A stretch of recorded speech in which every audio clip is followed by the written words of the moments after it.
గుంటూరు నుంచి మొదటిసారి ఎంపీగా విజయం సాధించిన పెమ్మసాని చంద్రశేఖర్ కేంద్ర సహాయ మంత్రిగా ప్రమాణ స్వీకారం చేశారు. తనకు కేంద్ర మంత్రి పదవి వస్తుందని అసలు ఊహించలేదన్నారు. ఈ మంత్రి పదవి ద్వారా రాష్ట్రాన్ని, రాజధాని నగరాన్ని అభివృద్ధి చేయడానికి కృషి చేస్తానంటున్న పెమ్మసాని చంద్రశేఖర్తో మా ప్రతినిధి శివ ఫేస్ టు ఫేస్. మొదటిసారిగా ఎంపీగా ఎన్నికయ్యారు. మరోసారి తొలి క్యాబినెట్లో అంటే తొలిసారి క్యాబినెట్ మినిస్టర్గా కూడా అయ్యారు. మీకు ఏమనిపిస్తుంది? చాలా ఆనందంగా ఉంది. ఎక్స్పెక్ట్ చేయలేదు. బట్ బాబు గారు ఏదైనా కానీ మల్టిపుల్ యాంగిల్స్లో చూసి నాకు అవకాశం ఇచ్చారు. సో డెఫినెట్గా ఆనందంగా ఉంది. రాజధాని నగరం నుంచి ఎంపీగా ఉన్నారు, మీరు క్యాబినెట్లోకి వచ్చారు. అంటే ఈ మంత్రి పదవిని ఏ విధంగా సద్వినియోగం చేసుకోబోతున్నారు రాజధాని అభివృద్ధి?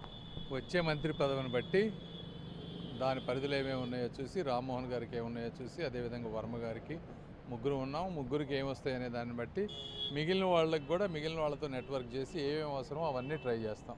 Thank you. ఇటు గుంటూరు మాజీ ఎంపీ అంటే గతంలో చేసిన గల్లా జయదేవ్ గారు కూడా మీకు మంత్రి పదవి రావడం పట్ల చాలా ఆనందం వ్యక్తం చేస్తారు. ఆయన కూడా అంటే మంచి విద్యావంతుడు, వ్యాపారవేత్త, అవకాశం కల్పించడం నాకు కూడా చాలా సంతోషంగా ఉన్నట్టు కూడా గల్లా జయదేవ్ గారు కూడా ఈరోజు మీ బిగ్ టీవీతో మాట్లాడి తెలిపారు. Thank you. గల్లా జయదేవ్ గారు మేము మంచి స్నేహితులు, ఫ్యామిలీ బంధువులు, ఎవరికి వచ్చినా కూడా ఇంకొకళ్ళు ఆనందంగా ఉంటాం.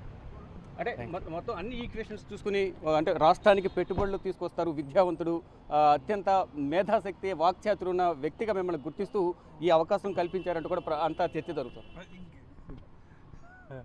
అవన్నీ డెఫినెట్గా వర్క్ అయితే చేస్తాను. మేధాశక్తి అవన్నీ తెలియదు కానీ బట్ డెఫినెట్గా వర్క్ అయితే చేస్తాను. రైట్. మొత్తంగా చూసుకుంటే అంటే అన్ని ఈక్వేషన్స్ చూసుకుని నాకు ఈ మంత్రి పదవి అనేది చంద్రబాబు వచ్చేలా చూశారంటూ కూడా అందరికీ కృతజ్ఞతలు తెలుపుతున్నారు పెమ్మసాని చంద్రశేఖర్. మొత్తంగా రాజధాని నగరాన్ని అభివృద్ధి చేయడానికి ఈ మంత్రి పదవిని నేను ఉపయోగించుకుంటానంటూ కూడా పెమ్మసాని చంద్రశేఖర్ బిగ్ టీవీతో మాట్లాడి తెలిపారు. కెమెరామెన్ సాయితో శివ, బిగ్ టీవీ, న్యూఢిల్లీ.